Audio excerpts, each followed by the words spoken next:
This is the Tame Aperture podcast. Open the pod bay doors, Cal. I'm sorry, Dave. I'm afraid I can't do that. Welcome to the Tame Aperture podcast, where we talk all things movies, from first-time directors, indie, art house, and much more. Go check us out at www.tameaperture.com for previous episodes and to make suggestions on future episodes. Today on the podcast, we talk the 2015 film Ex Machina from director Alex Garland. A young programmer is selected to participate in a groundbreaking experiment in synthetic intelligence by evaluating the human qualities of a highly advanced humanoid AI. I'm Gabe Vikander, filmmaker, film instructor, and movie enthusiast, and I'm joined today by Alan Martindale, veteran podcaster and editor. Alan, how the hell are you? I'm good. I'm planning I'm creating my... You took Google Home out of your future- house. Yeah, I want to. I want to. We're talking I'm gonna build Ex my Machina. bunker, my hidden bunker where I can work on secret projects and shit. Is this film this is the thing though. I don't know that we're jumping right in first off. Yeah, Second off, cool. I don't know that it's just about artificial intelligence. I don't think so. This is a movie. While I was watching this, I've seen it before, so this is the second time I've seen it. What was the first? Can you remember the first impression when you first saw it?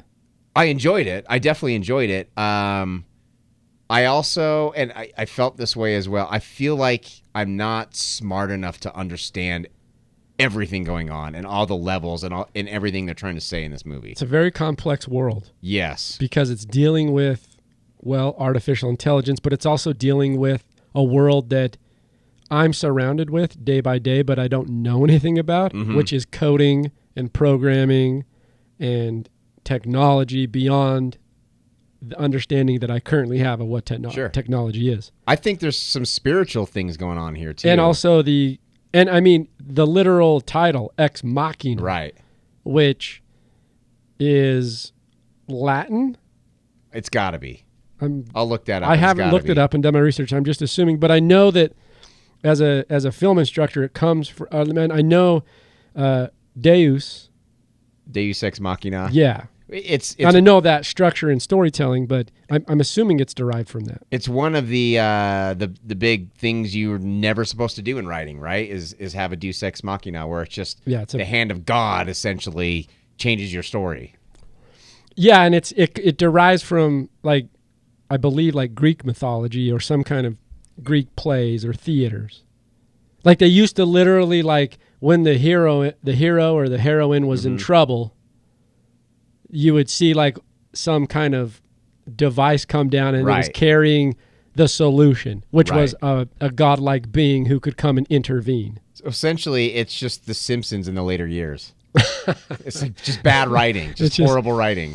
It's just randomly something showing up to alter or pivot the trajectory of the main character for the better. Okay. Like a godlike machine coming and intervening for that character to overcome. And it's a cop out, right? Like you don't Exactly. you don't want your story. Well, it's unnatural. It doesn't. Right. It just randomly shows. Like one of the things I was thinking about was Lord of the Flies. Right. Yeah. And that's from Lord of the Flies. Like in Lord, it's the only reason I say Lord of the Flies is because I think it's the one book that I read in, I think, later elementary or early junior high, where they actually require you to read that book. Did you ever read that book? I think it was assigned, but I never read it. I probably did the Cliff's Notes version of it. I was real good at that back in school. Because this is, I think, an exemplary or a prime example of Deus Ex Machina, which is Jack, the main character who runs rampant with all the boys. And now I forget, I think it's Piggy or whoever it is. I don't know, or Ralph. I can't remember his name Right. now, but the kid that they're always picking on, they're going to kill him. Right. Towards the end of and then all of a sudden some soldier or naval naval officer arrives out of nowhere. Right. At the end. Just at the perfect moment. Right. That's what so if you're thinking of Deus Ex Machina, that's what I think of, is like randomly that person being saved by the most absurd, illogical thing to happen. And it just takes you out of the story. And you're like, what just happened? No, and I haven't read that, so maybe it works in that book. It feels weird. Yeah. But you do see this, and it is a plot device or a story element to narrative structure. Mm-hmm. And it, like you mentioned, it's something that a lot of people will try to stay away from. But it's the godlike machine that comes to save the day, if that makes sense. Yeah, for sure. Yeah, so there's a lot of, I think, complicated nature to this story. And like you get confused, or it's easy to think that everything's intentional in every scene, and so everything's placed in a certain way, and sometimes you kind of can become overwhelmed with that, I think. Yeah, because it's tough because while I was watching this movie, there's just so much going on, and there's so much I think that he's trying to say, and I think every shot seems like it could be a perfect metaphor, and I just didn't feel like I had a very good grasp on everything I wanted to talk about when we came in here. And I don't like to do that. Sometimes I don't have a great grasp anyway. It's a little tenuous when we kind of figure it out as we're going. But this one, there's just so much. I almost feel a little overwhelmed trying to break it all down. Yeah, I mean, it's going to be... When I first saw this film back in 2015, I remember I immediately loved it. So in the contrary to the things we've talked about, like I just remember us having a discussion about Interstellar. Mm-hmm. And I walked out of Interstellar like, eh. Right. And a lot of people loved it, but there's complexities to that film, right? Right. But this film, similarly, although completely different in worlds, I walked out going, yes. Yeah. And I didn't know entirely why. And then I've rewatched it since, of course. But there was something that resonated from the first viewing. Part of that was the style of the film, the way it's shot. Mm-hmm. I mean, this is a directorial debut by Garland, and he's got a great design eye. No doubt. I mean, it's beautifully shot. It is. It's the whole thing is gorgeous. And the writing, that's the complexity of it, is just the interaction between the two characters, the main characters, which we'll get into, like the way they speak to each other. And then it seemed above my head. Yeah, that's how I was feeling. I mean, I could still kind of follow along, but the world, in terms of me understanding coding and programming and artificial intelligence and all that kind of technology jargon, it wasn't that he made it so complex that you couldn't follow along, but it felt like I was an incompetent guy in the room trying to keep up with these two talking back and forth. Do you know what I mean? Yeah, totally. And there's kind of an irony in this because it's one setting throughout the whole thing. There's 4 characters max. I guess 5 if you want to count the helicopter pilot. So it's such a simple setting, such a simple. You would think that just limited amount of characters, limited amount of settings, that it would be a very simplistic story. But ironically, it's very complex. Right. I don't want to say complicated because I don't think it's the right word. It's just complex. Yeah, I think there's just a lot of intricacies to how he structures it. But he doesn't. This is the thing. I think he does it. He balances it delicately. Yeah. Because he at least makes us be able to enjoy and follow and not feel so confused that we don't comprehend elements to what's happening. Remember, we talked about Interstellar, and it's confusing, right? Yeah. So this has elements but you don't feel, you can still kind of get what's going on without understanding the deeper kind of dialogue that goes beyond the interactions between the characters. You don't need to understand the details of the Turing test. Or the details of artificial intelligence. Or AI or how machines work. And all that dialogue needs to be in there to make it believable, but we don't need to know that in order to follow the story at all. Exactly. And I think that's really tough because some people get really swallowed up in the details of that kind of shit. And he is really good at seeing the forest through the trees and just keeping the big picture there. Absolutely. While we're diving into this technical world. Yeah, and so for a first-time director, now Garland, who is an English writer, was most prominent for his novel called The Beach. This was adapted into a film by Danny Boyle. Oh, he wrote that He book? wrote the novel. Wow. So Danny Boyle adapted that into a film called The Beach starring Leonardo DiCaprio. This came out in maybe like 2000, 2001, something like that. So he wrote that novel, and that's kind of what set him on a path of writing. And it from, not having read that novel, but I've seen the film, and you can see how he's a world creator. Oh, for sure. Well, he wrote 28 Days Later, one of my favorite And he movies. follows up The Beach with some screenplays, and 28 Days Later is one of them. I've seen 28 Days Later. I've never seen his one following that called Sunshine. Have you seen Sunshine? I haven't seen that, no. So it takes place in the year 2057, basically following a group of astronauts on a dangerous mission to reignite the dying sun. So once again, he can take these complex notions of science, and it seems like that's kind of one of his trademarks. It feels almost like there's a common thread going through his work, whether it's the natural world encroaching on our humanity or our humanity encroaching on the natural world. And I think that's a cool little dichotomy he set up there. There's a lot of, and you're right, I agree with you. There's a lot of man versus science. Yes. In a sense. Yes.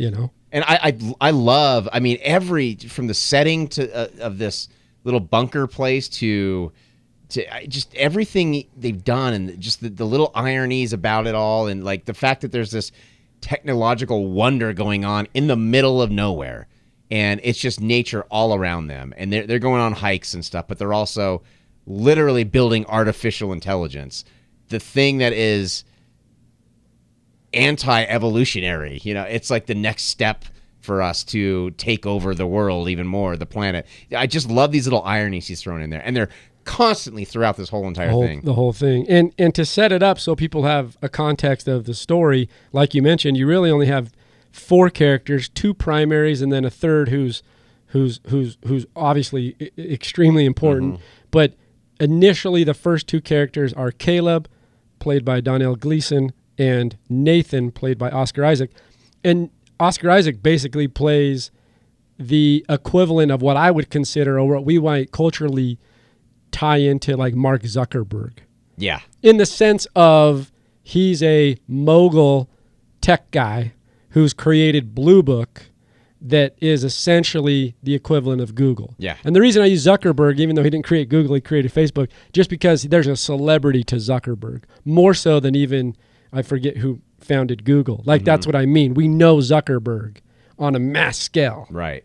So Oscar Issac plays this character called Nathan, who's created Blue Book, and Caleb, Domhnall Gleeson, is one of his employees, and it's a huge company. 90% of searches happen on Blue Book. It's a whole ode to Google. I remember listening to a podcast about maybe a year or so ago, and somebody asking, there was a keynote with the founder of Google, and you have to excuse me, there's 2 of them, and I forget their names. But one of them, someone did a Q&A, and they asked him. It's probably Larry Page, I'm guessing. Larry Page sounds familiar. No, there's 2 of them, but nonetheless. And Sergey Brin. Yeah. And they got into questioning or talking, and I'm going to go with Larry Page. He said to the person in the audience, as a follow-up question, he says, "What do you think Google is?" And the audience member said, "Well, Google's a search engine." And he said, "No, Google's artificial intelligence." It's true. And I just remember listening to that podcast going, "Oh, shit." It's so true. But you don't think of it that way when you're typing in your search. Right. You're asking an evolving machine learning computer to tell you things. Do you know what I mean? Right. And when he said that, that comes from the mouth of the leader of that company. That's scary. That made it even that more, I was more petrified. That's scary. That's because it really is. It really is AI. And I don't want to get super political or too in the weeds with this stuff, but it's scary what could happen. Like, it's scary enough that you just start typing in a search and it already knows what you're going to search for. Or you haven't typed in a search. Yeah. And the computer tells you what you are interested in. Right. Wait, what? It's creepy. It's scary. And I think they do a good job of showing what could happen if this thing goes a little wild. And this is not the whole essence of the film, like you mentioned. I mean, but this is a big part of it because Oscar Isaac's character is that person who has built this system of machine learning and AI. And essentially what happens in the beginning of the film is that Caleb, Domhnall Gleeson, gets an invite. He wins a contest. And the contest takes him to the estate of Oscar Isaac, of Nathan, and to spend a week with him and just be in that presence, right? They fly out. It's this huge. I mean, you get the magnitude of where they're going when Caleb asks the helicopter pilot, "When do we get to his estate?" And the helicopter pilot says, "We've been flying over his estate for the past 2 hours." Right. And it's almost comical. Do you know what I mean? Like, okay, that's absurd. Right. But they're also setting you up for that magnitude. Yeah. Yeah. But I think it's done jokingly in some sense. But they land, and the helicopter pilot tells him, "Look, this is as close as I'm able to get to the estate." And he has to walk the rest of the way. And he's walking through natural things, the forest, the river, the world, the earth, like Mother Earth, right? Which is because what he's going to be doing is so unnatural. Because to me, and it's not trying to get overly religious, but like he's walking through the Garden of Eden. Good point. That's a really good point. In the sense of like, you watch these shots of him going from the helicopter, he's going through all those natural things. It's all green. It's water, which is life, all these things. And he arrives at this estate, this house. And the first thing that happens when he gets there is it reads his face. Well, before he has any interaction with another human being, he has an interaction with a machine. A facial recognition machine. Takes his photo and then runs through and pops out a card and says, "This is how you access the house." Right. In that immediate notion, and that sets the stakes. Now we get that this guy is an IT genius. Yes. Right. Yes. And so he walks in, and by the way, it's complete. The world is completely isolated, and that's the other thing. When he leaves that helicopter, he's leaving that world as we know it, or how we're familiar with being around other people, completely behind. The helicopter pilot just told him, "We've been flying over his place for 2 hours. There's nothing else in sight." So he gets to Nathan's house, and it's just this beautiful house. Gets there, and he walks in, and there he sees this iconic figure. Mm-hmm. This is what I love about Oscar Isaac, by the way. I think his acting is so good. He's fantastic. And look, in most of the things he does, he's able to embody those characters as they're written. And what I mean by that is, I think it's easy for an actor to read something and then just completely it's easy for an actor to read something and just kind of go through the motions of what that character might be. But I think Isaac's so good. You watch his films and his other stuff, but this film in particular, his performance, he makes me believe from the first word that he speaks that he's a tech mogul. Definitely. He's eccentric. He's confident. He's egotistical. He's all these things. And not saying that's what they all are, but he also comes across very intellectual. I also like the fact that he's not just doing an impression of an actual tech mogul in real life. I like that and it's not just him, it's also Garland. Like they've built this guy who's his own guy, because we're not watching this and thinking, "Oh, that's just Mark Zuckerberg." No. We're watching it and we believe he's a fully formed person. And this is, it's not just, they're not just ripping off someone else. Yeah. And I really enjoyed, he's a fucking mad scientist, dude. Like 100%. He is a mad scientist. That's the characterization of him. Yes. He's no a doubt. mad scientist. He's boxing, doing all this stuff as Caleb walks in, and then he walks in, says hello to him, introduces himself, and then starts fixing an antioxidant drink. Right. and says, "This is what I do after I've had a rough night." He's like, I got a massive hangover. Yeah. Massive hangover. And then Caleb says, "Well, that must have been some kind of party." And he's like, "What party?" Yeah. And immediately we know he's a drunk too. Right. So on top of being a mad scientist, and that makes him the mad scientist, which is he's super intellectual, he's eccentric, he's confident, and at the same time, he's got a vice. And what I was thinking my second watch through is I'm thinking he is Dr. Jekyll and Mr. Hyde as well. Yeah. Because Dr. Jekyll, he drinks a potion and he becomes Mr. Hyde. And that's exactly what he's doing. And we see it later as he gets drunk. He becomes unsavory. He's also very self-aware. Very. Because very. Immediately he knows that Caleb is in awe of his celebrity. Right. And he's like, "Look, man, can we just be two guys? Let's get past this shit. Can we just get past this shit? Right. Can we just be two guys?" As he walks around this $150 million house in the middle of in nowhere. the middle of nowhere. You got to take a helicopter to get there. He's walking through the house and he's basically showing him how the card works. You got your card. If you hold it up against the scanner and it doesn't turn green, you don't have access. Try this one. Like, he's playing a game already. It's gamey, though. I don't want to say it's condescending, but the way he approaches him with this. Well, that's such a simple thing.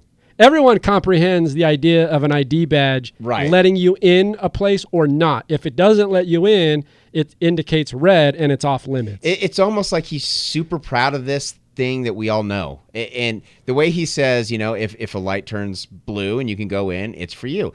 And he says, "Try it, Caleb." And Caleb does it, and the door opens. He goes, "I guess it's for you." I guess it's for you. And this is his bedroom. Yeah, and it's just a little condescending little, childlike. I'm treating you like a child. Once he gets in the room, he does, like you're saying, he is still a little bit condescending because he's like a little desk over. He's like showing him things that you would naturally just see in front of you. And I don't know if it's partly he's been in isolation for so long, or that's a good point. I didn't think of it in that context, but he's like, it's cozy, isn't it? Yeah. And he's like trying to upsell it, right? And it's like he reads his mind because he says there's something missing. There's no windows. Yeah. And it's it does a bunker-esque feel. And you know what? Until he said that, I didn't notice this. But as soon as he said there's no windows, immediately felt claustrophobic. Yeah. Immediately. And the fact that you have to access this key card, you're dependent on technology to get you in and out of this room. There's no other escape. And this all obviously becomes important later on. There's no other escape, and you're dependent on technology. And you're in the middle of nowhere where if technology fails, you're dead. You have no hope of survival at all. So to me, that's immediately kind of, it's pretty, I'm getting a little anxious. I'm feeling a little anxiety, and I'm feeling a little claustrophobic. What makes it, even after establishing that world of isolation so well, I think what even ups the ante more is he's like, this isn't a house, Caleb. It's a research facility. And you go, oh, geez, and he starts divulging to Caleb, like, why he's there, why he won the contest. And he wants to walk through him, like, what he's been doing in his research. So it's almost like Caleb's been handpicked, which he has. Yes, he has. Very intentionally.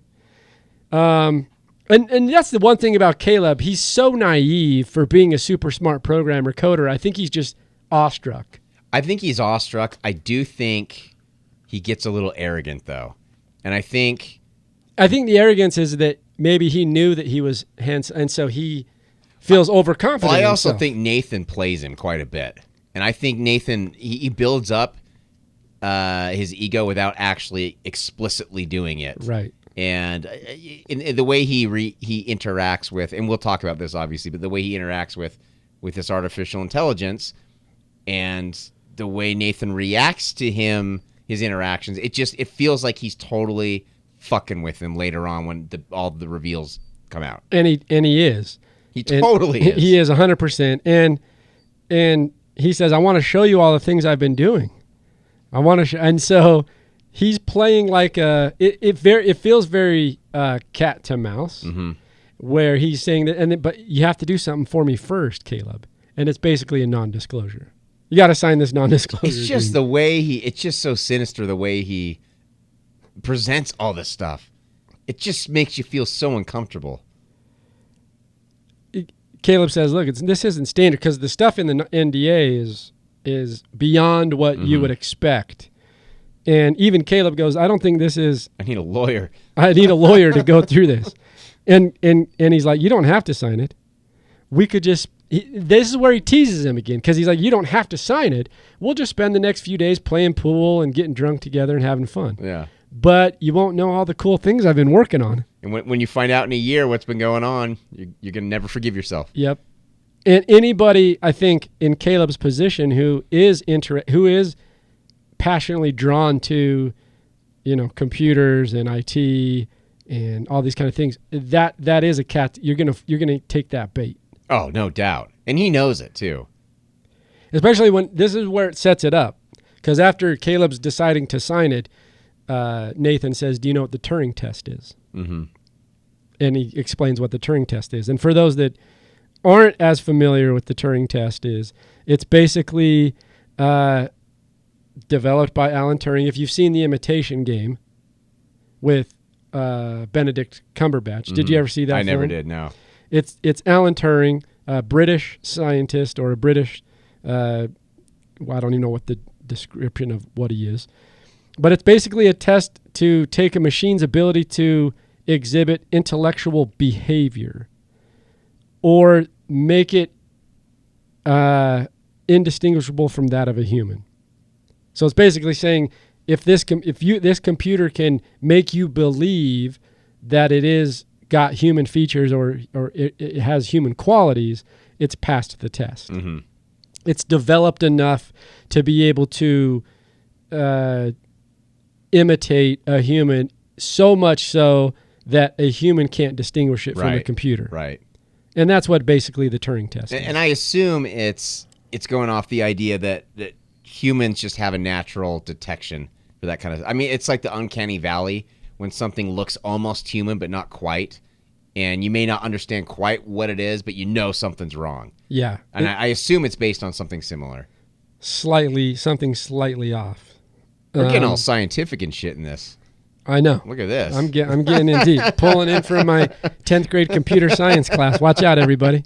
I think I got a C- in that class. Nice. You're more than qualified to walk us through this. I'm more than qualified to go through Ex Machina with my C- in computer science in 10th grade. And because Caleb understands the concept of the Turing test, Nathan wants to know if Caleb, he's going to walk through whatever Nathan's been working on and see if it'll pass the Turing test.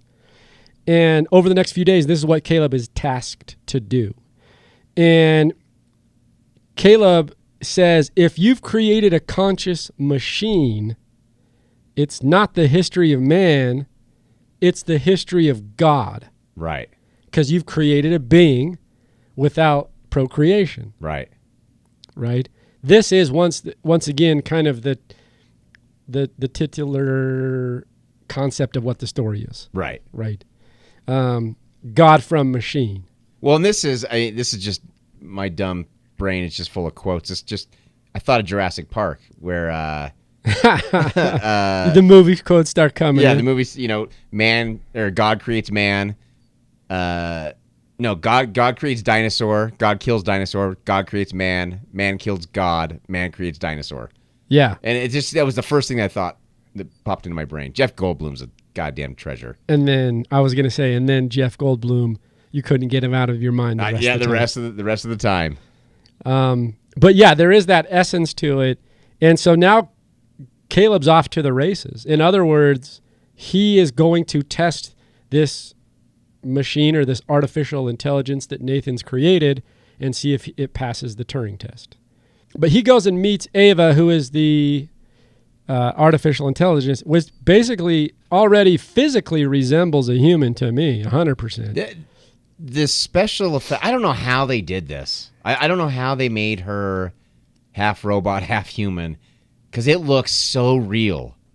And I kept kind of pausing it and trying to figure out what they were doing. I don't know how they did it. Obviously, it's CGI. There's some stuff, CGI but- involved, but I also saw a quick featurette. Didn't go into full depth about the special effects, but it just briefly discussed how she had to wear like a very tight form-fitting. Alicia Vikander had to wear a very tight form-fitting mesh suit, and also had a bald, not a bald cap, but actually designed with the mesh setting, and then they were able to enhance some things with the like motion capture, right, and enhance those Android type looks, right. But ultimately, like when you see Ava for the first time, it's not like a machine that we've seen. If you were to compare it to like something that the Boston Institute or MIT or someone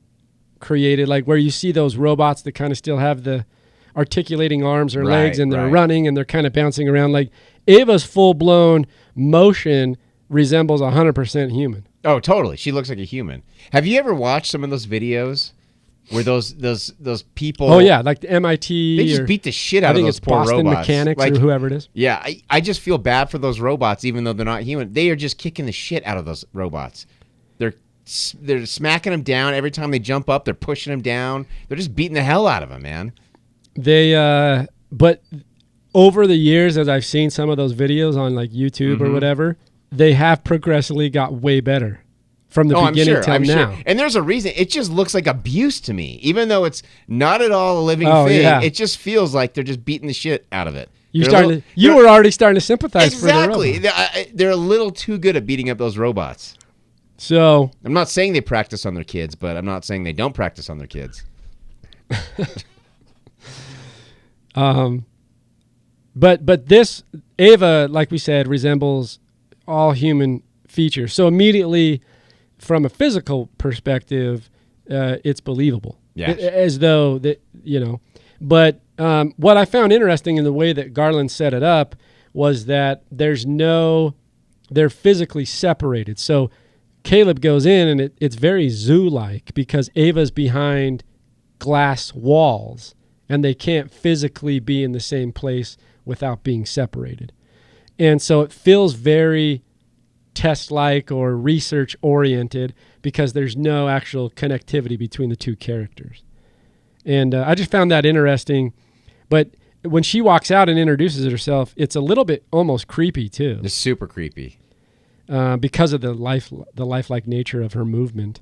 And then he starts talking to her. He accepts it right away. Immediately. Whereas I think I'd be thrown back. Well, I think we find out later on why he accepts it so much. True.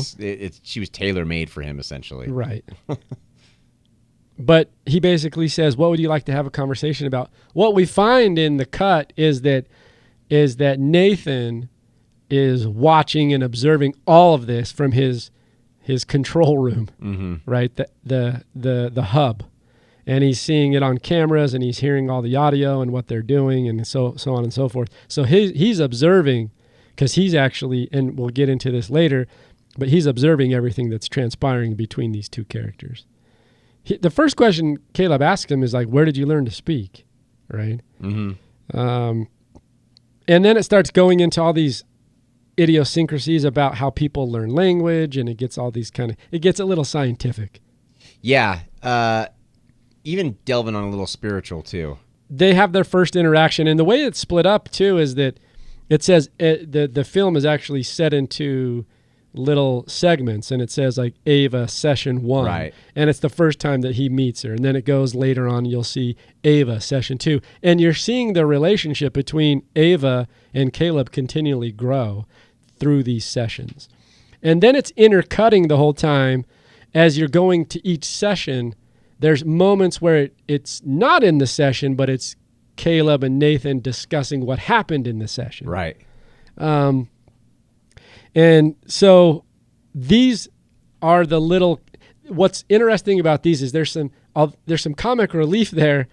I think the sessions are very they pique curiosity, and they're very much, like we talked about, research oriented, and they feel very serious because in tone it feels formal. Yeah, very formal. Very formal. And then when it's intercutting outside the sessions, Caleb and Nathan's he's a wild ride. Dude, those are my favorite scenes. Anything that Oscar Isaac's in this movie, every scene he's in, I love. He's fantastic. But there's a moment there, I think it's in the first session, where Ava turns it around a little bit on Caleb and asks him a couple questions. And there was a transition here to where, and I don't know if it was just me noticing it, but there was a transition to where, so Ava's in this enclosure, and like you said, it's kind of like a zoo. Through the looking glass. Through the looking glass, exactly. But the way they shoot it, once Ava starts asking him questions, it feels like Caleb is in the cage. Yeah, they've swapped the perspective in a lot of ways. Yeah. Right, and it looks like he's in the cage. And that alludes to later on, because ultimately this is a whole, we talked about Nathan being cat and mouse. Yes. This is a big game for Nathan that he's setting up, and Ava's part of that. Yep. And that perspective matters, because actually Ava's not the one being quote unquote tested. Caleb is. Right. One of the funny things is, once again, just the silliness of the interactions between Caleb and Nathan, because Caleb's trying to pick, after the session 1, Caleb's trying to pick Nathan's brain and like trying to figure out all the, as you would, right? Because you see this machine that looks human and responds human and it feels human. And he's like, and you know what a big moment this is for humanity. Yeah. This is a huge thing. You're in the next chapter. Beyond, like, you're seeing the Terminator. Yes. Yeah. This is it. You know, this is Skynet. It. This is the birth of Skynet right here. And it's in your face. Right. And you got the front row seat. Right. And Nathan's like, I understand you want me to explain how Ava works. Right. I can't tell you, Caleb. It's not that I think you're dumb. I just think it's funny, the interaction, because he downplays it and does make Caleb feel a little bit insignificant in his intellect. Right. You know, but essentially, what we end up finding, Caleb, after session 1, just these little these comedic interactions between Caleb and Nathan. But Caleb, back in his room, outside of those moments, also has, as prescribed by Nathan, has access to see Ava's quote unquote enclosure. Mm-hmm. And he can watch her through a CCTV camera, doing whatever she's doing, almost like you would observe a mouse outside. You know what I mean? It's very mouse-like. Super creepy. Yeah. It's super creepy. From the second he turned on that TV and started watching her, it just is, it's creepy. And it's creepy because the way he plays the character and the way I'm sure it's written is that he starts to feel for her, like have emotion towards this, I guess, I don't know if it's not really it's not a person. Is it a sentient being? I don't know how we describe it, but my point is that Caleb, you can see from the get-go, once he notices he has observational power to see her, he starts to feel for Ava. Right. He starts to feel for her. He starts to really have feelings for her, and it's almost immediate too. That's what I mean. Right from the get-go, which is once that why happens, it's so creepy to me. Because there's a moment there where you can tell that he thinks this is probably wrong, but he doesn't fight it very hard. I mean, to me, he's just all in. He's all in. And then he starts wandering the house after, and he's trying to figure out where he has access to, and he's wandering the house. He sees veneer or facade-like masks that these AI machines can change their faces, essentially. It's creepy. Which is creepy. creepy. Is just so creepy. And he tries to walk in, and he essentially finds like a living room area with a phone. And he goes to pick up the phone, and in the dark, out of the shadows, you hear Nathan go, "You don't have access to the phone." We get a jump scare. We get a jump scare. A little bit of a jump scare. And this is the first time we're seeing Mr. Hyde's personality of Nathan, where he's drunk and he's just sinister. He's sinister. He's dark, very dark, very sinister. You can tell he's very inebriated. He's out of it. But at the same time, he throws in this comical joke referencing Ghostbusters. Because Caleb goes to pick up the phone, and then boom, we get the jump scare, and then Nathan says, "Who are you going to call?" and Caleb doesn't get it. Caleb's like, "What?" Dense. He's just dense. And then Caleb and then Ghost. He's like, Ghostbusters. Who are you going to call Ghostbusters. Ghostbusters? And then he's like, you never seen that movie? He's like, it's a movie. You haven't seen it? You haven't seen it? It's where the ghost gives Dan Aykroyd oral sex. I started laughing so hard. Now, this is what I think. This is what I knew for me when I saw it the first time, that Garland is a great writer. Yeah. Because you've built this world that's very tonally serious. You've intermixed it with these great characters that kind of have back and forth, but then it gets dramatic again. And then all of a sudden you lighten it up with a comedic joke. It's not easy to do that. It's not easy. Because it didn't, I mean, it brought a little levity, which was nice. It lifted the mood, but I'm still freaked out about Nathan. Like, he's still super sinister, super dark, super creepy. He's a villain. He's totally. And he feels that way. And then the next moment, in the next day, he kind of feels like, I'm back out of it. It's like every time he's alluding to something. Every time he tips the bottle, he turns in, like you said, he turns into Dr. Jekyll. Right. And then when he's not tipping the bottle back, he's just the normal scientist, Mr. Hyde. Right. And I love how he's built the character that way. The next morning, Caleb's in his room, and then Keoki comes in. And so now we're introducing a whole new character.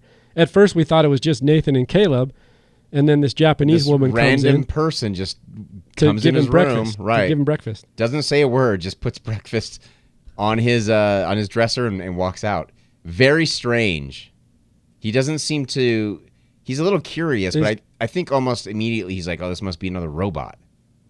But do you think... See, I didn't think immediately he knew that. I almost felt like... And even when I first watched it, the first time, I wasn't putting two and two together. I feel like Caleb at this moment isn't quite putting two and two together. That's the only thing I could think of, because he seemed a little surprised at first, but then after he didn't seem to really, he just kind of brushed it off. He brushes it off. And I don't know if this is just Gleeson not being a fantastic actor, or I don't know what it is. But I mean, he's okay. He's okay. He's fine. He's okay, but he's no Oscar Isaac. Right. That dude, we keep saying it, but he's great. And he's no Brendan Gleeson, that's for sure. No Brendan Gleeson either. Nice try, Domhnall. Yeah. Get your shit together. That's his dad, right? I think Brendan is his dad. Yeah, it is. Yeah, he's great. For you, anybody that wants to know Brendan Gleeson, a lot of people would know him from Braveheart. Yes, he's brave. Also, 28 Days Later. 28 Days Later, that's right. So Garland must have in Bruges an affinity for the Gleeson family. Yeah. Hey, I don't blame him. They're Irish. Yeah. Are they not? They're very Irish. And Alex Garland is British, so there's a tie there. But nonetheless, Keoki comes in to play later, but that's just an introduction to her character, nothing crazy going on. The next day, Caleb and Nathan asks Caleb how he's going to continue to test Ava in the sessions. They start talking about different formulas about how a computer would know whether it's playing chess or not, or all these kind of things. This is where it gets a little in the weeds. It gets, if you're not, you're going, okay. But it was still interesting. It was still interesting and still written really well. And he asks him a question, though, that I think, of course, because immediately Nathan goes, how does she feel about you? Mm-hmm. So he's trying to, and he's playing into that emotionality of whatever Caleb's feeling up to this point. They go in, they do a couple more sessions. They start to grow their relationship. I think that's the biggest takeaway. And particularly Ava asks Caleb if she wants to be his friend. Mm-hmm. And so it's kind of a thing, natural human behavior. If you've started to build something with someone, even in this case, a robot, and they ask you a very personal question about, do you want to be my friend? Right. It starts to, build into something more serious. Yeah. It's not just two things crossing paths. It feels more like a human interaction. I also think, I believe it's in this session where Ava warns Caleb about Nathan. Not yet. Not yet. Not yet. Because in the second session, the big growth pattern for me is she says, you learn about me. And I learn nothing about you. Right. That's right. And that's another human quality. As soon as someone asks you about yourself, I think most human beings are pretty easily influence to just start talking about themselves. Well, yeah. I mean, up to this, someone shows interest in you, right? Yeah. Then you start to go, oh yeah. Yeah, absolutely. Well, up to this point, She's playing him. She's totally She's playing him. Up to this point, I mean, he really does feel like he's the smartest person in the room. He really does. Like he is. How are you doing today, Ava? It's like a. It's very Alexa. Yes.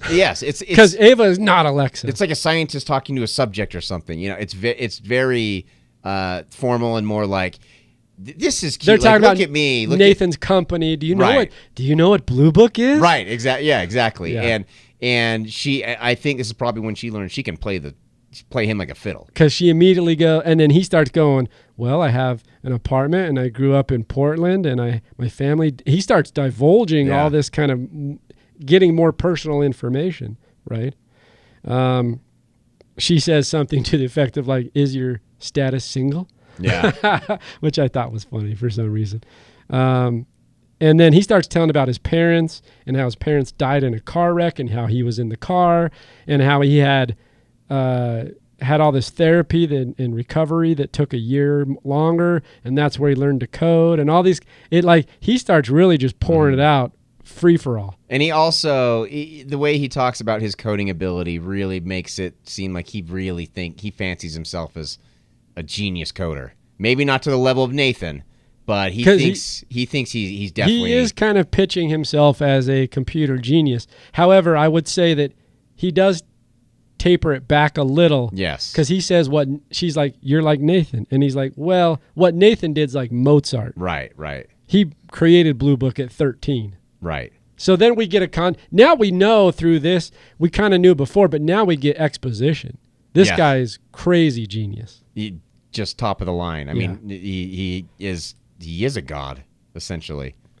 This is where, I mean, in especially in today's world where IT runs everything, just technology is the beast. And I don't know where linearly in the story where he says this, but Nathan he screws up Caleb's quote about him, how he's saying, this isn't the most important event in the history of man, it's the most important event in the history of gods. Yeah.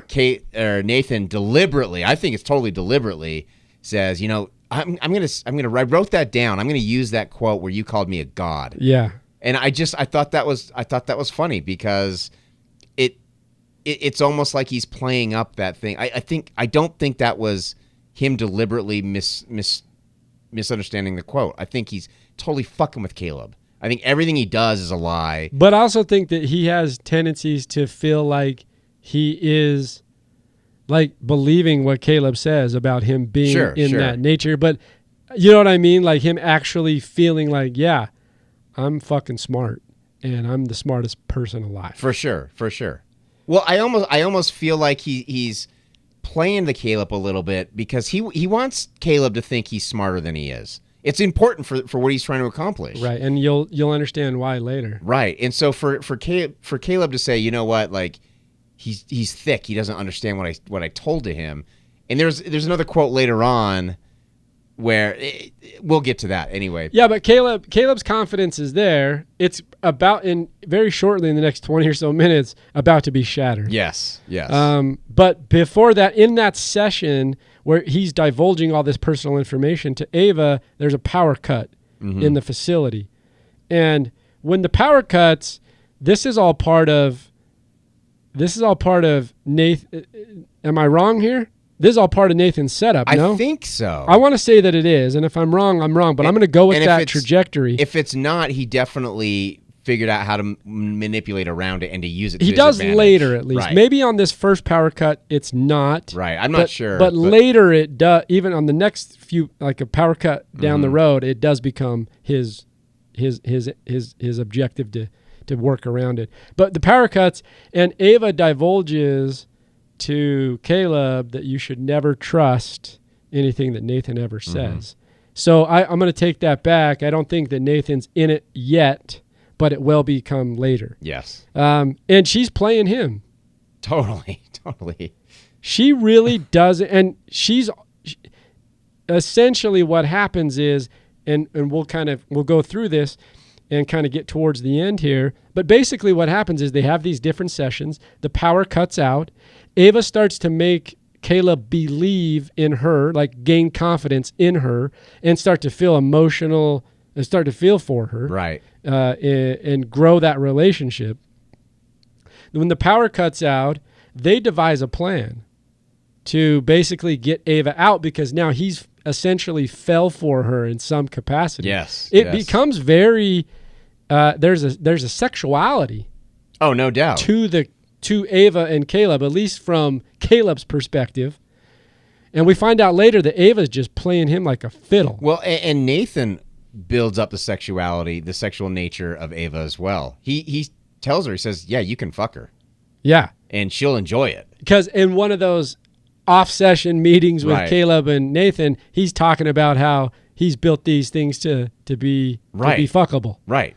I mean, he straight up says it too. It's no, not mincing words. So he's definitely playing it up. Caleb is just so goddamn adorably gullible. He has no idea how gullible he is. And he has no idea that he's getting played from all sides. And it's really, we talked about the cat and mouse. It's really a cat and mouse game between Nathan and Ava. That's really what's going on here.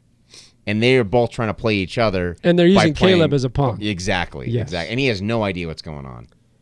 They're both. It's funny. That's an interesting side by side because Caleb's in the middle.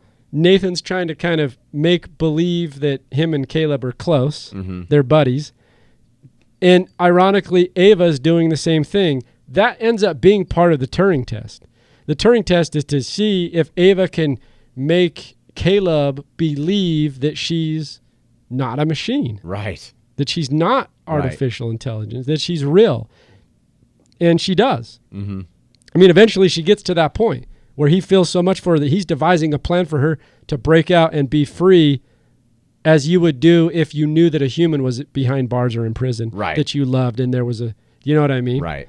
And so there's a lot of other elements in there between these sessions where Caleb and Nathan are talking about various pieces to machine learning and AI and things that this is where it gets a little complex. Mm-hmm. And there's some things that are a little more difficult to follow from that particular level.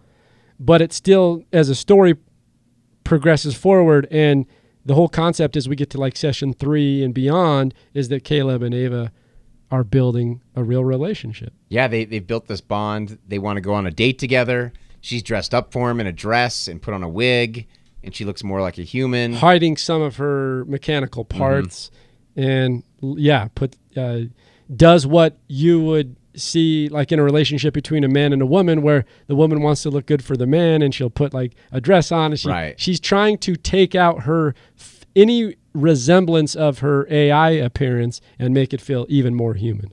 Yep. And there's these intercuts.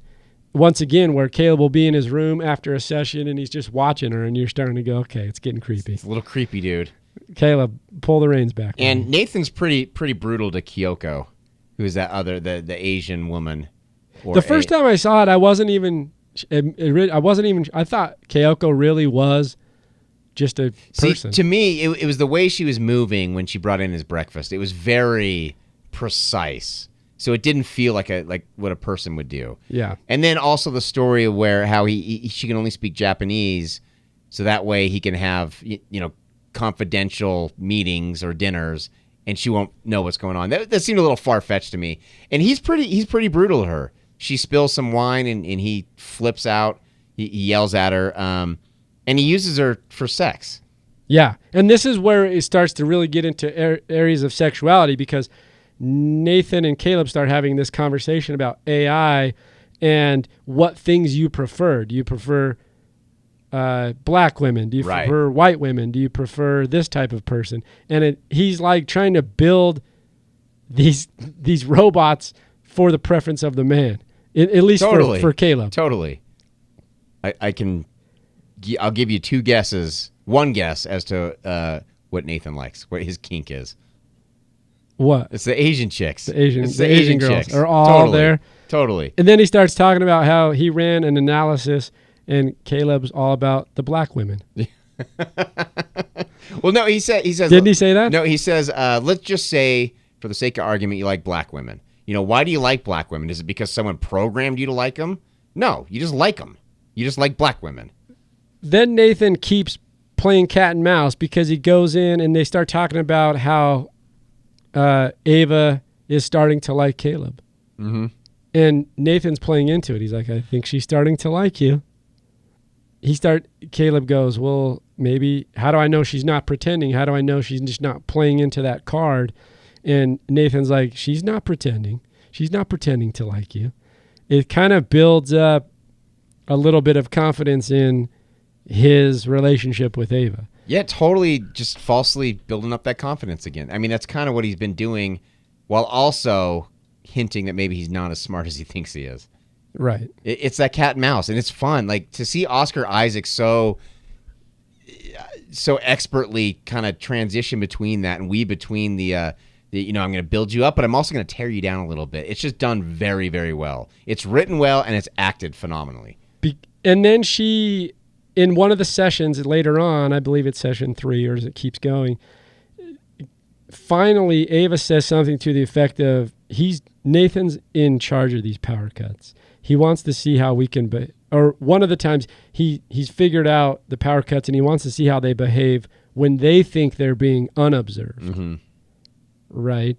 And so they start figuring out a game plan to try to trick Nathan. This is where I got a little confused. Well, so what with the power outages, he says, how do you know? Because there's another power outage happens, and he says, why shouldn't I trust Nathan? And she says, because he lies about everything. Right.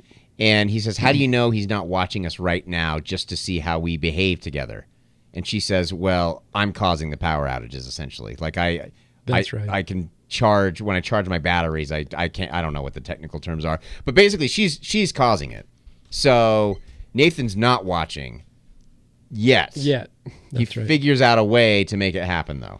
But Nathan, in between that and when he does figure out a way to make it happen, divulges to Caleb that he handpicked him. Yes. As one of the best programmers in the company. Right. That he deliberately, there was no contest. The contest was a smoke screen. It was a smoke screen to get you.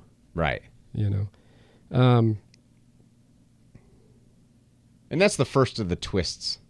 That's the first of the twists. And we'll get into many more at the end, but not before we get into Oscar Isaac and Keoki dancing. He's drunk again. He's drunk. And when he gets drunk, wild things happen. Well, just before this, Caleb sees on the video that so Ava she's been drawing, and that's right. And Caleb sees on the video that Nathan goes in and tears up one of her drawings, and this is an important plot point because first of all, it just shows how cruel he is to this AI. Oh, he treats him like shit. Shit, yeah. Right. And it also plays up the sympathy that Caleb feels for Ava. And he really does view her as a victim and as someone who is in prison and needs to be released. He's got a moral compass. Because the CCTV is divulging all the mistreatment of these androids. But the thing he's not realizing is that Nathan knows that he can see into that room. Yeah, Caleb. He's just so gullible. He's just so dense. It's ridiculous. So, once again, Nathan playing him like a fiddle. Like a fiddle. In one of the subsequent sessions, Ava asks Nathan, 'cause she knows about the test. She says, what happens if I fail the test? And this is where they start to devise that plan to get out. Because once she says, what happens, Caleb tells her that he will, what's the word, power you down? Yeah. Or whatever, like disassemble you. Or be switched off. That's the word. Switched off. And so this is where they start to devise a plan to get her out because he starts to love her. Right? It's crazy. It's crazy. Could you fall in love with a machine that was just perfect? It knows what you want, knows what you like, is your perfect type of person. Could you get past the fact that it's a goddamn machine and not real? Yeah, because no, I couldn't. I don't think. I mean, I say no, which is what I believe. Right. But then again, it's like I don't. I just hope that I wouldn't. That's what I mean. Right, right. It's such a strange thing because they're in the answer is no, but at the same time, like I kind of see where he's coming from to a degree. Well, yeah. Plus, he's very lonely. Like he's. Well, that's why he's handpicked. Right. Exactly. Because his family's dead. He's ran the research. There's nobody there. Nathan knew why he wanted to pick him. Right. He lives in a tiny apartment in Long Island. Just has nobody. And he starts telling Caleb, "Look, Ava's just one of many versions. Like she's part of this continuum. I've been doing this forever. I unpack all the data that I receive from him, and I build a new one." Mm-hmm. But Caleb doesn't like that. No, and it makes me wonder how long he's been holed up in that little bunker. And how's he running his company from that little bunker? I don't know, but it's crazy. He's doing it. And then he tells Caleb one day the AIs are going to look back on us in dust, like we're just a bunch of old crude language tools, like we're just old irrelevant beings. And so you kind of see where at least the future in his mind is going. And this whole time, by the way, I got to ask you about this music, the ominous synthesizer. I know how you love those synths. It wasn't as bad in this one. I liked it. I thought it felt totally right. Yeah, I agree. You need something that's more, I guess the word's unnatural. Like you needed something more technical, and made you think of technology when you're listening to the score, because it wouldn't make sense to have something feel natural at all in this environment. Yeah. There's something relevant in here in one of these last conversations before we get to kind of the climax or to the ending of the film. And it's a conversation between Caleb and Nathan. And this is where there's a sense of history and understanding of literature, but also some kind of spiritual context. And they talk about the Promethean man. So Prometheus is a character from Greek mythology who was punished by the gods for stealing fire from the heavens to give to humans. Giving humans the ability to procreate, he's stealing that power from the gods, and he's going out and making AIs and procreating. Right. Caleb calls him the Promethean man. And while he's doing that, he's devised this plan to get him drunk so they can cut the power and he can free Nathan's creation, in other words, Ava, from the prison that she's in. By the way, the skin of these AI, it's very easy to just rip it off. Like it's not, you don't have to cut it. You don't have to tug very hard. Yeah. You just gently peel it and it'll come off. That doesn't seem very smart and not very durable at all. But yeah, that was my thought too. I didn't quite get it. And this is one of those parts where I thought I'm missing something, or something's over my head, or I'm just not able to really get to the center of this, because I'm not sure why. I get trying to feel the pain. I get maybe thinking maybe I'm AI. I get that. It didn't have anything to do with the story really. And I didn't understand the punching the mirror thing with either. The blood. Yeah. So I don't know entirely, other than I think after seeing all the things that Nathan has done to these other AIs, he's questioning whether he's one of them or not, because Nathan's been playing him a little bit too. So I wonder if it's just him getting in his own head and then trying to figure out, hey, am I real or am I not? Right. And I think that's the point behind it. And in the meantime, now it's coming to the week's end of the time that he has with Nathan, and he wants to get Nathan drunk. Can you clear this up for me? Because I was confused on the swap. So what I mean by that is him and Ava have devised a plan to get Nathan drunk and cut the power. Right. Is that right? The night that they decide to do that is the day before the helicopter arrives to take Caleb away. And he offers him a celebratory drink, to which Nathan refuses. Mm-hmm. Because he's like, I've been going crazy on the alcohol lately. Right. So the timing's just there for him to deny it. So now that's foiled. He can't go with that plan of cutting the power to get Nathan drunk. Right. Because that night he's decided not to drink anymore. Mm-hmm. Nathan asks Caleb, is Ava expressing real emotion towards you or just simulated emotion? Right. And this gets Caleb thinking. And Nathan kind of turns into that villain again at the end here. Mm-hmm. And as he's talking to Caleb, he starts putting doubt in his mind whether Ava's actually been on his side the whole time or not. And Caleb goes, why would she do that? Why would she pretend to... It starts the intensity here starts to build up pretty strongly.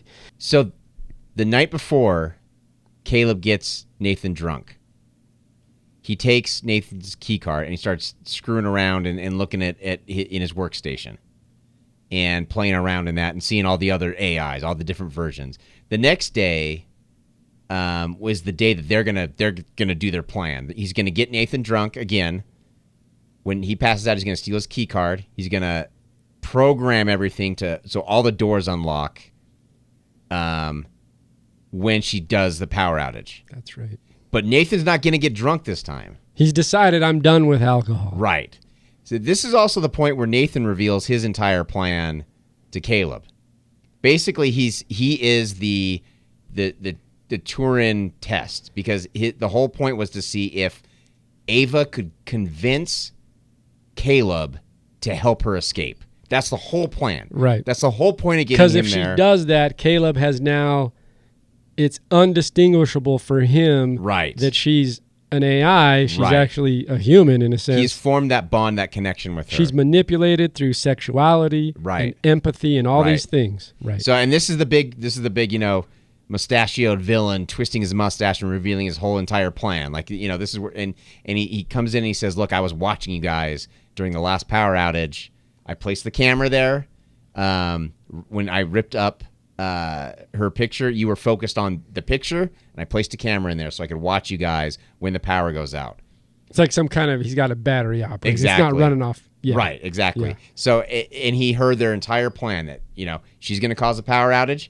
He's going to program all the doors to open up. And Caleb, this is the first time Caleb shows any sort of real intelligence at all. He says, well, I figured you probably figured out a way to watch us. So I just did all that stuff last night. I programmed the doors to open last night when you were drunk. Right. But the night before Caleb's scheduled to leave, Nathan divulges all this information. Yes. And Caleb starts to play into it, though, because he's like... He does. He plays into it. And he's like, did you design Ava's face after my pornography profile? Right. And he says, well... If there's one thing a search engine's good for, it's that. It's that. Yeah. And then he says, the test worked, Caleb, because in Nathan's view, Ava has successfully manipulated him through sexuality and empathy and all these other things, built a relationship with him for him to have feelings for her and help her escape. So he feels enough empathy. He thinks that she is feeling pain, that she is feeling trapped, and that they have formed a connection. And I think that was the test to see if he could form the connection and also empathize with the robot who doesn't have any feelings. And he says to him, the test worked. It worked, right. Then the power cuts out. And Nathan tells Caleb something to the effect of, like, she's going to be wondering where you are. Yeah. And that's when Caleb says, well, I did it all last night. I programmed it so when the power goes out, because up to this point, open. You believe, and the way that it's structured, you believe that, Nathan's foiled their plan. Yes. And he even starts alluding to, how's your plan going to work now, Caleb? Just being a smart ass, just gloating a little bit. You're going to try to change the lockdown procedure? Right. He's like throwing into it, Well, and part of the plan, I think this is important too, part of the plan, I think it's pretty sinister, was just to lock Nathan in his house and never let him out. And never let him out. Yeah. Which, basically, it's just to murder him. to save a machine. And this is where, yeah, exactly. If you think about that, that's pretty. You're willing to murder a human being to save a machine that doesn't have any feelings, doesn't have any attachments. It's not real. And we'll also figure out Ava's true intentions in just a minute. Yes, exactly. And up to this point, and then Caleb says, well, I figured that you knew all this, so I did everything last night, not tonight. Right. So you're fucked, Nathan. Right. And so that's why I got you drunk yesterday. Right. Then they look at the monitor. And Ava's free. She's free. She's walking around. She's looking at all the faces of all the different things along the wall. I love the design in this film. It's great. It's very great. It's very well done. I wonder how they built a lot of this stuff. Like the stairs that go through the trees, the glass stairway that goes through the trees, but it's still like it looks like an actual house. Yeah. I don't know. Did they just find this location? Did they build it for that? It just seems it's just beautiful. It's beautifully done. But they look in the monitors and Nathan's like, oh shit. Because Ava's out of her, I call it a prison. She's out of her jail cell. Right. And she's walking down the hall. She's free. Nathan tries to run down and starts commanding her. But right before he gets there, Ava runs by Keoki and whispers something in her ear. And she's also tapping on her. I think that's how they're communicating. Yeah. But she says something. She leans into her ear and says something. And Nathan comes running around and the two of them look at Nathan and he starts to try to bark out orders to these AIs. And he's got his barbell as a weapon. Yeah. One of his barbells that he uses for lifting weights. That's right. And then Ava starts to walk towards him. This is when you know it's going to get crazy because she's got that AI super machine strength. Right. I knew that when I first watched it. I was totally, she starts charging towards him. I'm like, oh shit, he's fucked. Because we talked about those MIT robots and the robotics and things they build. Like they're pushing them over, they just pop right back up, and it's kind of freaky. Well, just wait until those robots have had enough. And then they start charging the dude, just like Ava's doing right now. Yeah, because he's holding the little barbell, and she starts literally charging like a bull and tackles him. Right. Tackles him to the ground, basically grabs. She's overpowering him, and then she almost starts to strangle him. And then he does overpower, so he uses some kind of human strength. Here's the part where it's like he's really sinister. He must have some sort of hatred for these AIs. Because that he's created. So this is where you wonder if there's a belief in God. If he oftentimes look at us, even if you don't believe it, but just the mythology of it. Well, who are these pieces of shit? Maybe it's like, why does God let bad things happen to good people type thing? Maybe he just hates us, Because Nathan is wearing white, right? It's very godlike, very saint-like, very holy, and He literally stands up after he knocks off her arm and he rolls up his sleeves. And it's like he means fucking business. He's going to beat the shit out of her. Just tear it apart. Right. Until Keoki walks up from behind and runs a knife through his back. And just very easily kind of... sword. Just doesn't even... I wouldn't even say stab him. She just slowly pushes a knife into his back. And it's just very smooth. He suddenly turns too and she puts her hand on his face. Yeah. Like a big fuck you. Right. It's just, and then I can't remember. Does Ava then stab him again? She kind of gets this and starts going to town. And again, very smooth motions. Just if you're going right through someone's sternum, I think you're going to have to force it a little bit. But she's got that robot strength. And both of them are just, while they're doing this. Like cutting through butter. But while they're doing this, they're like, I love it, whether it's real or how it has the stare down. Yeah. They just look at him like, we hate you. But here's the thing that I was thinking about this. Is it a hatred or is this is just a task that needs to be done for us to get past this? Could be that too. I mean, he is the creator. They just killed the creator. But they are machines who don't have feelings. So is there real hatred there? Or is there really just like, well, if we don't stab him, if we don't kill him, he's going to delete us? I mean that's probably what it is. But this is starting to fuck. This one is starting to fuck with my head a little that's bit. what I mean. I think Garland escalates it so well. Right. And it starts to get intense and you start to have different thoughts and feelings about even when he takes out Ava, like you were saying with the arm, like you kind of like, whoa, like take it easy. Right. And then they kill him and you're like, whoa, it just keeps ramping up. Right, exactly. I love what it's almost like he expects it though. Oh, totally. He knew it was going to happen. Of course he did. He turned around after he's walking away all bloody. He's ready to die.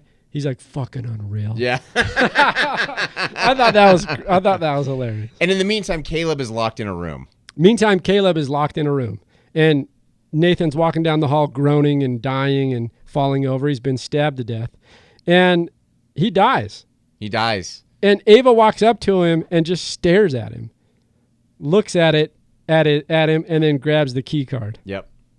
And that's when you know that it's like, oh shit, these AIs are going to be let loose. Whatever they if are. they're causing this much havoc in an isolated place, what's going to happen when they get out in the real world? Yep.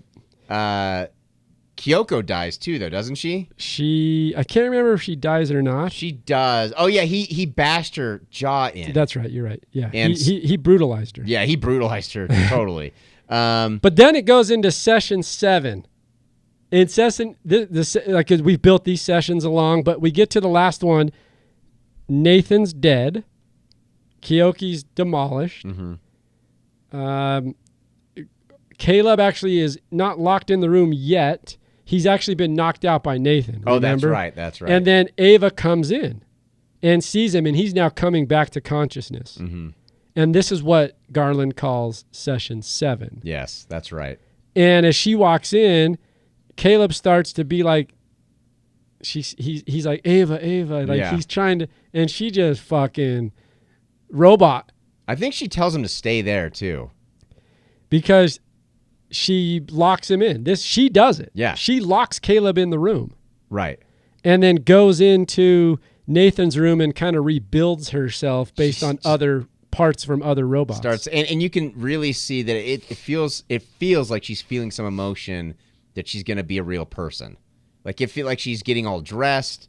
She's taking the skin from these old AIs that are not in use anymore, and she's putting it on herself, and it's just done very wigs, and she's now not just looking robotic, but looks full human. Yes, fully.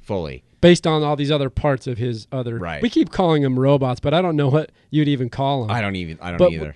You get the point. Right. She now looks full blown Homo sapien, like she's 100% human. Yep.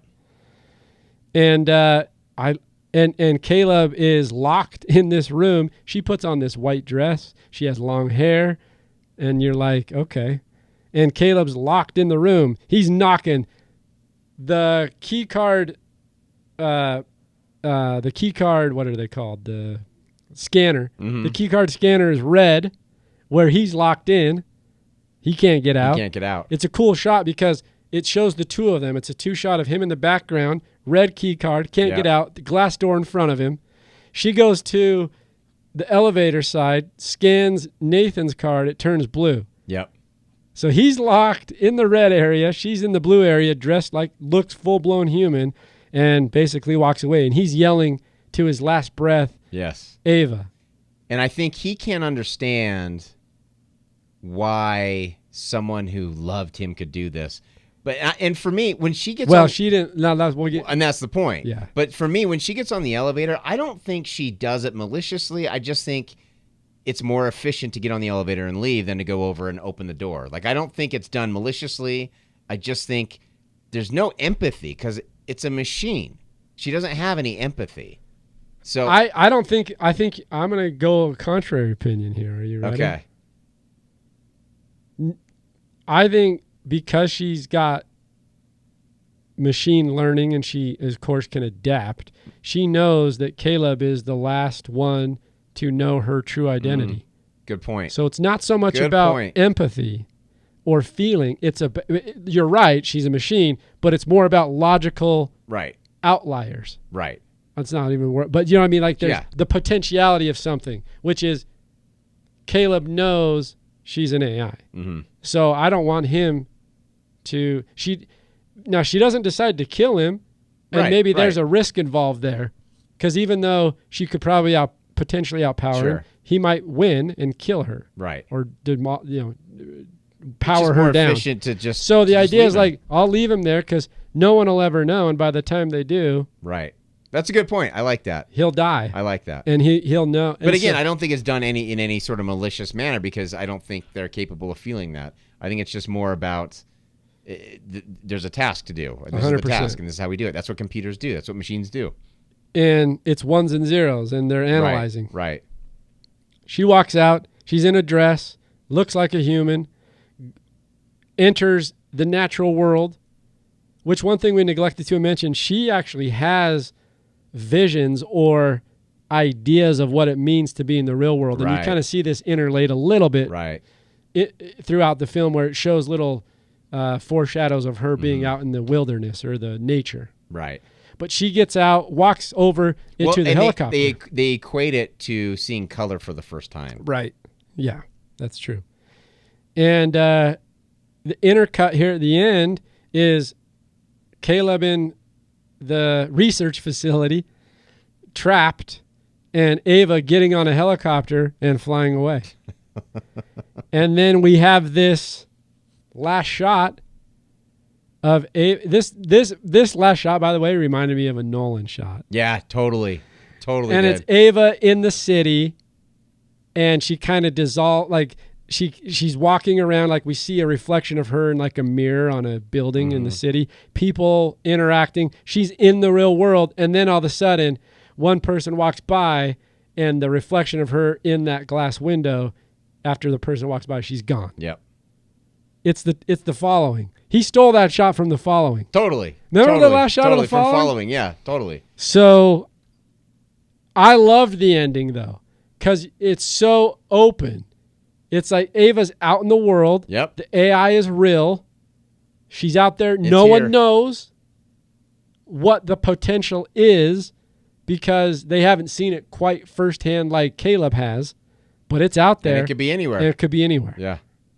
I love the ending. I did too. I thought it was great. I thought it was very well done throughout. Beautiful. I mean, first-time director. Yeah. I mean, you get $15 million and a hell of a team. I mean, Right. the crew probably was top-notch. No, for sure. It had to be. Right. But even $15 million for a film like this isn't a whole lot of money. It's really No, not. I'm sure they saved a lot because there weren't a lot of setups. You have that one location. Yeah, that one primarily. location. Well, yeah. Primarily. But I think I think they probably could spend a little bit more to get some really top-notch crew in there. But just the story's just fantastic. The way he put this together. And I don't want to beat a dead horse, but it really is impressive how he towed the line of the technical speaking, the technical jargon, but still didn't lose the audience because we could still follow along. To me, that takes a lot of skill to do And that. still have the stunner at the end. Yeah. Where you go, oh, man. Yeah. Yeah. He's still driving home that point. He is. So, I mean, yeah, I agree with you. Give me a little summation and maybe like your rating on this one and kind of where you overall your walkaway impression. I thought it was great. It's not a movie. It's going to make you think for sure, and there are a lot of levels, almost too many, because to even try and grasp this is a little overwhelming for me. I think it's helped talking through it, but there's still a lot there that I'd love to unpack and think about, but it's almost too big of a task. And it might be a little detrimental if you're looking for a thinker. If there's not one lasting thought you're going to be left with. There's many that can be swimming around in your head. But I really enjoyed it. I liked it a lot. And I'd say for a rating, I'm going to go 7.7. It's pretty good. 7.7 what? 7.7 shattered robot jaws.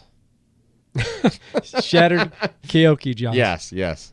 That's good. 7.7 for Alan on Ex Machina by Alex Garland. Quick thing here. We got Rotten Tomatoes. We have an audience score. Now, a big rating, 72,000 people. 86%. It's pretty high. Yeah, it is. And then the tomato meter, certified fresh from the critics, 267 reviews, 92%. Does not surprise me. Pretty high. And then from the IMDb, we have a 7.7. That was my score exactly. So that was right. You're falling right in line with those IMDb followers. So look, this is an engaging, thrilling, fun sci-fi. It's not a horror, but it's got a thriller element to it. But sci-fi drama that I think, like you mentioned, and like we've talked about, has areas of complexity. The effects are amazing. So good. Just really, just like, we were talking, it's just sharp. It really is. It's just sharply, fine-tuned, right? Perfect way to describe it. And I think for a first time out, like, it's evident that he comes from the writing world because I think it's written really well, but any good writer is a visionary because they're able to create worlds. And what's great about Garland is he's able to bring that into the visual side. So it's one thing to write something, but then another thing to execute visually, and he's able to do both. Yeah. So I thought a killer first time feature. Sound design was pretty good too. I like the little subtlety of the robot movements, and there were a couple things in there, like when she would speak. You're starting to build a connection between Caleb and Ava, and she would speak, and it would be almost something not true. There's just a little hint of the little robot electronic thing, and I like that. I like that little touch. A subtle reminder that this is an artificial intelligence. Yes. I'm going to come in at an 8.1. We're not that far off, actually. Ex Machina. I feel like it warrants just above the 8. I could even go a little higher because I really enjoy the film. I think anybody who's interested in science fiction, of course, would love it. And then with that thriller aspect, it makes it intriguing beyond just the sci-fi fans. Yeah. So 8.1, I could literally probably go a little higher because I think Oscar Isaac is awesome in the film. Domhnall Gleeson he's okay. Yeah. He's the character. He's serviceable to the character. Well, he's kind of like that and everything. Like in Star Wars, he's okay. He was good. He actually played Peter Rabbit. Have you seen the Black Mirror episode with him? He actually plays an AI. Really good in that, yeah. And he's fine because he's playing an AI who's very robotic. And I want to give heavy props to Alicia, who plays Ava, because I think Alicia Vikander is amazing. Because it's hard to embody. I would imagine extremely hard to embody an AI, and also on set, just the feeling of having to be dressed the way you are. Ugh. That might help a little bit, but also I just think she does a phenomenal job at carrying that weight of having to be something artificial. Artificial, but also feign some sort of emotions. Transcend into a human nature. Yeah, it's tough. Yeah, she does a great job. So acting may even bump it up just a little, but I'll go in with an 8.1 for Ex Machina. A couple pieces of trivia, and then we'll kind of wrap it up here. Director Alex Garland described the future presented in this film as 10 minutes from now. Huh. If somebody like Google or Apple announced tomorrow that they had made Ava, we would all be surprised, but we wouldn't be that surprised. True. We talked about this at the very beginning. That's funny. We talked specifically about Google. That's true. Have you ever seen Silicon Valley on HBO? No, I haven't. Oh, it's fantastic. But anyway, they make a robot very similar, and it's not that it's not absurd far to from think about. Yeah, our reality. The location of the house. So they did film this at a house, or at least pieces of it. Maybe there were certain interior set designs at a studio, but the location of the house was in Norway. Wow. Man, I'd love to go to that house. Yeah, me too. Oscar Isaac said he based his characterization of Nathan on Bobby Fischer and Stanley Kubrick. Whoa. That's interesting.